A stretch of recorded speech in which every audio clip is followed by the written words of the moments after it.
2NURFM, a broadcast service of the University of Newcastle. 2NURFM 103.7. It is that time of the week where we put our educational hat on and talk to Professor John Fischetti. Good morning, John. Great to see you again. Hey, Mark. Good to see you. Look, there's an interesting thought process out at the moment about about how moving and movement can actually help us learn. Yep. How does this actually work? Well, Mark, I'm looking for answers, not just identifying problems in education. And one of the things that we've been able to find, and some of our team here at the University of Newcastle on, is how to integrate movement into the traditional school day, which might be based on a passive sitting and listening mode most of the time, at least as it was for you and me. Look, I first thing I thought of when you mentioned this was being in high school and you'd have that double lesson, usually of maths or some subject that you didn't like, and you'd be sitting there for 80 minutes in the chair.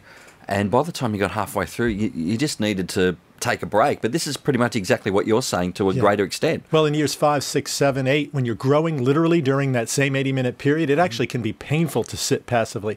Plus, cognitively, we turn into almost lobotomized beings because our brains turn off. So with the current research that's led by a man by the name of Professor Chuck Hillman, who was on campus last week, did an amazing public lecture. We had 100 people from around the community come and learn about what happens when they map the brain scans, the PET scans of children who are doing physical activity inside of maths or reading or other lessons, both in the early primary, later primary, and secondary schools, and how their actual marks in math and reading and their long-term retention actually increases. Which is mind-blowing, isn't it? Because you go to class, you sit down, and you sit down and you're sitting longer. But we're saying that get up and move around. If we could somehow integrate that in formally, that would actually be to benefit to students. So there's two ways to do it. One is prior, because we get about an hour of residual following exercise, and then also during. So I'm not talking about taking a stretch in the middle of a boring lecture. Stand up. I'm so boring, I'm going to stand. Oh, boy, you feel better. No, I'm talking about people like you would get upset if that happens. Integrating it. Oh, I would resign. But we have to integrate it purposefully. So there's math lessons all around the Hunter now being taught today with teachers who are building in movement, not just go take this piece of paper to this other side of the room, but having the geometry or the algebra or the computing lesson integrate the connections of the movement. In addition, we found that just even like during the NAPLAN days we're in now, if prior to the examinations, students get their heart rate toward a target zone, 10 minutes after that to 1 hour, they get full brain firepower. And then after about an hour, we tend to get back in that boring mode.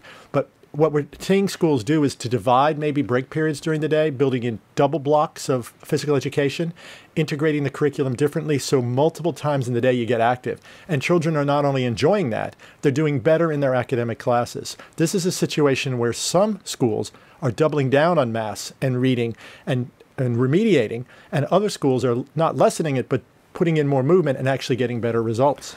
How would we see this in some of the exams? Because some exam periods can be for hours at a time. Is there a way realistically to put that in there somehow? Yeah, we're going to need to propose to those that implement them much more breaks and much more movement, much more opportunities to take in water.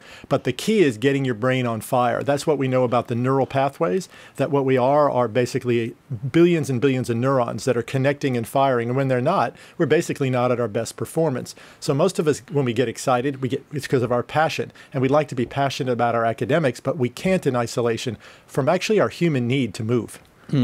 And there are some other applications as well if you think outside of being at school, but perhaps if before you do some homework at night or before you get into some serious study, get out, go for a walk as well. I think parents who are listening might really want to take it on board that even early evening, even as it gets dark early this time of year, we really want people to build in movement into their evening routine. It could be a simple walk with the puppy around the block or a family conversation where you get up and move in a well-lit area.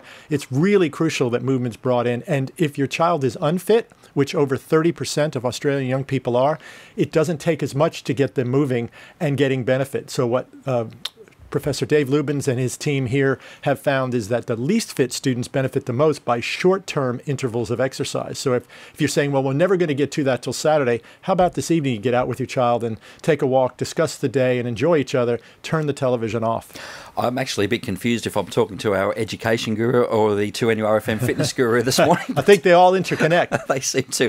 John Fischetti, we'll all get up and go for a walk. Thank you for your time with us this week. Thanks, Mark. 2NURFM 103.7.